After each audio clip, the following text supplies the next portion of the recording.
यहाँ पर क्वेश्चन क्या है, which of the following statement are true और फॉल्स। यहाँ पे रीज़न देना है आंसर का in the form of a short proof में और काउंटर एग्जाम्पल में विच आर ये क्वेश्चन है। यहाँ पर एक सेट दिया हुआ है जिसका क्वेश्चन ये दिया हुआ है x² minus 3x plus 2 is equal to 0, जहाँ पे इनफाइनाइट का मतलब होता है अनगिनत। अनगिनत जो जाता जाता है, जैसे कि 1 से हम शुरुआत कर रहे हैं तो वो कंटिन्यू कभी रुकेगा, कभी नहीं रुकेगा, वो चलता जाएगा। इसको बोलते हैं इनफाइनाइट, जो कभी नहीं रुकता है। तो देखिए इन्फिनिटी का मतलब क्या होता है, 1 से स्टार्ट होता है, वो कंटिन्यू चले जाता है, 100 में भी चले जाता है तब भी नहीं रुकता है। वो नंबर कभी रुकता है नहीं, तो वो चले जाता है, वो कंटिन्यू रहता है जितना भी नंबर आ जाए। अनगिनत को इंग्लिश में बोलते हैं इन्फिनिटी। ठीक है, यहाँ पर मेरा इक्वेशन था x² minus 3x plus 2 is equal to 0। अब इसको हम लोग रियल लाइफ में जोड़ के देखेंगे कि इसको कैसे बनाया जा सकता है। ठीक है, जैसे हम घर है, घर से बाहर निकले हम, तो ज़रूरी है ताला लगा के ही निकलेंगे, वरना चोर तो चोरी करके निकल जाएगा। तो ताला लगाएं हम, तो मेरे पास एक ताला है, तो हम एक ताला लगाएं। ताला का मेरे पास सारा चाबी है मेरे पास, और ढेर सारा चाबी में कौन चाबी इसमें फिट करेगा कि हम पता लगा सकते हैं कि ये किससे खुलेगा। तो यही इक्वेशन को हम ये कहानी से हम बताएंगे कि इसको कैसे सॉल्व किया जाता है।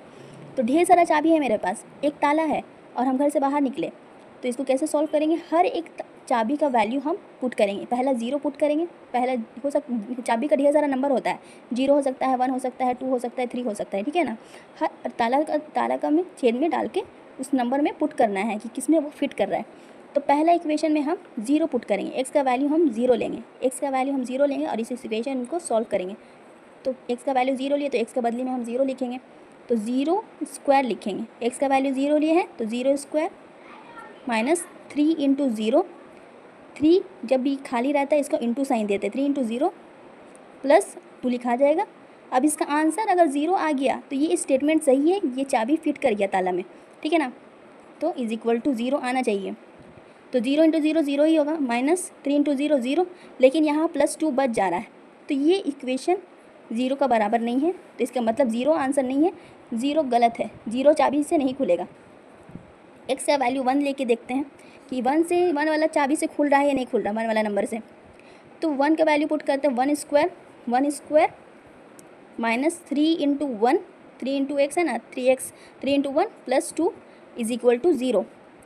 1² इंटू 1 इंटू 1 होता है, 1² का मतलब होता है 1 into 1, 3 plus 2 is equal to 0 होना चाहिए, तभी आंसर सही होगा।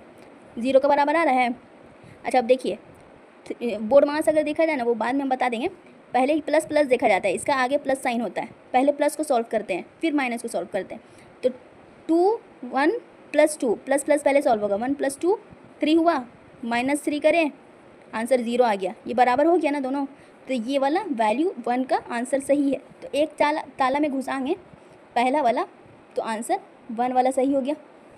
अब 2 वाला करके देखते हैं, x का वैल्यू 2 करके देखते हैं, क्या x का वैल्यू 2 करने से जा रहा है।